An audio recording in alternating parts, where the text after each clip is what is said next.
30 versículos de la Biblia acerca de nuevos comienzos. Día 26. Tito 3:5, la salvación por misericordia y la renovación en el Espíritu Santo.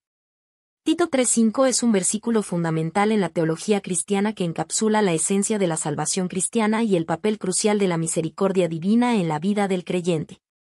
Este versículo proporciona una visión profunda del proceso de salvación, la importancia de la misericordia de Dios, y el papel transformador del Espíritu Santo en la vida del cristiano. Contexto del versículo. La epístola a Tito, escrita por el apóstol Pablo, es una carta pastoral dirigida a Tito, un colaborador de Pablo, quien estaba encargado de supervisar las iglesias en la isla de Creta. En el capítulo 3, Pablo ofrece instrucciones sobre cómo los cristianos deben comportarse en la sociedad y recalca el contraste entre la vida antes y después de la salvación. Tito 3:5 es parte de esta enseñanza y destaca la base de nuestra salvación, subrayando que no es el resultado de nuestras obras, sino del actuar soberano de Dios. La salvación no basada en obras.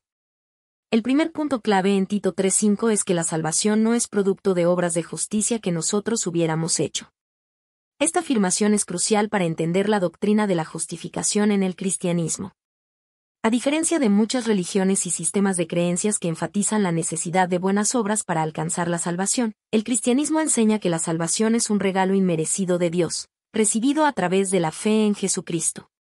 Esta doctrina se alinea con lo que Pablo enseña en Efesios 2, 8 y 9, donde dice, porque por gracia ustedes han sido salvados mediante la fe. Esto no procede de ustedes, sino que es el regalo de Dios, no por obras, para que nadie se jacte. La idea de que la salvación no se basa en las obras humanas recalca la insuficiencia de nuestros esfuerzos para alcanzar la perfección requerida por la justicia de Dios. No importa cuán rectas sean nuestras acciones, siempre estarán manchadas por imperfecciones y pecados. Así, la salvación por obra sería inalcanzable, pues nadie puede cumplir completamente la ley de Dios por sí mismo. La misericordia de Dios. Pablo continúa diciendo que nuestra salvación es por su misericordia. La misericordia de Dios es un tema central en la Biblia y se refiere a la compasión y el amor incondicional que Dios muestra hacia la humanidad, a pesar de nuestra indignidad. Dios, en su infinita bondad, eligió extender su gracia hacia nosotros, no porque lo mereciéramos, sino porque su naturaleza es ser misericordioso. La misericordia de Dios es lo que impulsa la oferta de salvación a través de Jesucristo. En lugar de recibir el castigo que merecemos por nuestro pecado, Dios nos ofrece perdón y restauración. Esta misericordia se manifiesta en el sacrificio de Cristo en la cruz, donde Él tomó el castigo que nosotros merecíamos, para que pudiéramos recibir la justicia que Él merecía. El lavamiento de la regeneración. El versículo menciona también el lavamiento de la regeneración. Este término se refiere al proceso espiritual de limpieza y renovación que ocurre en el momento de la salvación. El lavamiento aquí simboliza la purificación del pecado, mientras que regeneración implica un nuevo nacimiento espiritual. Jesús habló de este nuevo nacimiento en Juan 3, 3 al 7, donde explicó que uno debe nacer de nuevo para ver el reino de Dios. La regeneración es una transformación completa del ser interior.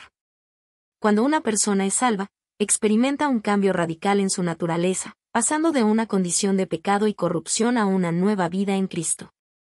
Este proceso de regeneración es llevado a cabo por el Espíritu Santo, quien limpia el corazón del creyente y lo renueva, haciéndolo capaz de vivir en obediencia a Dios.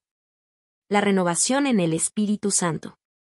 El último aspecto que Pablo menciona es la renovación en el Espíritu Santo. Esta frase indica que la obra del Espíritu Santo en la vida del creyente no termina con la regeneración, sino que continúa a lo largo de la vida cristiana. La renovación se refiere al proceso continuo de crecimiento y transformación espiritual que el Espíritu Santo realiza en el creyente. El Espíritu Santo no solo purifica, sino que también capacita a los creyentes para vivir de acuerdo con la voluntad de Dios. Él trabaja en nosotros para cambiar nuestros deseos, pensamientos y acciones, conformándonos más a la imagen de Cristo. Romanos 12:2 nos exhorta a no conformarnos a este siglo, sino transformarnos mediante la renovación de nuestra mente, lo cual es posible gracias al trabajo del Espíritu Santo en nuestras vidas. Aplicación para la vida cristiana. Tito 3:5 ofrece una perspectiva vital para los cristianos en cuanto a cómo deben entender y vivir su salvación. Nos recuerda que nuestra relación con Dios no está basada en nuestros méritos, sino en su misericordia y gracia. Este entendimiento debe llevarnos a una vida de gratitud y humildad, reconociendo que todo lo bueno que tenemos es un regalo de Dios. Además, nos asegura que la salvación es un proceso transformador. La regeneración y renovación por el Espíritu Santo son realidades que deben manifestarse en nuestra vida diaria. Los cristianos son llamados a vivir de manera que refleje el cambio interno que ha ocurrido en ellos. Esto implica vivir una vida que muestre el fruto del Espíritu, que es amor, gozo, paz, paciencia, benignidad, bondad, fidelidad, mansedumbre y dominio propio. Gálatas 5, 22 y 23. Conclusión. Tito 3:5 es un versículo que encapsula la esencia de la salvación cristiana, una obra de misericordia divina que no se basa en nuestras obras, sino en el amor incondicional de Dios. La regeneración y la renovación por el Espíritu Santo son aspectos centrales de esta salvación, que transforman nuestras vidas y nos capacitan para vivir de acuerdo con la voluntad de Dios. Al entender y aceptar esta verdad, los creyentes pueden experimentar una vida de profunda gratitud y un continuo crecimiento espiritual, reflejando el carácter de Cristo en todas las áreas de su vida.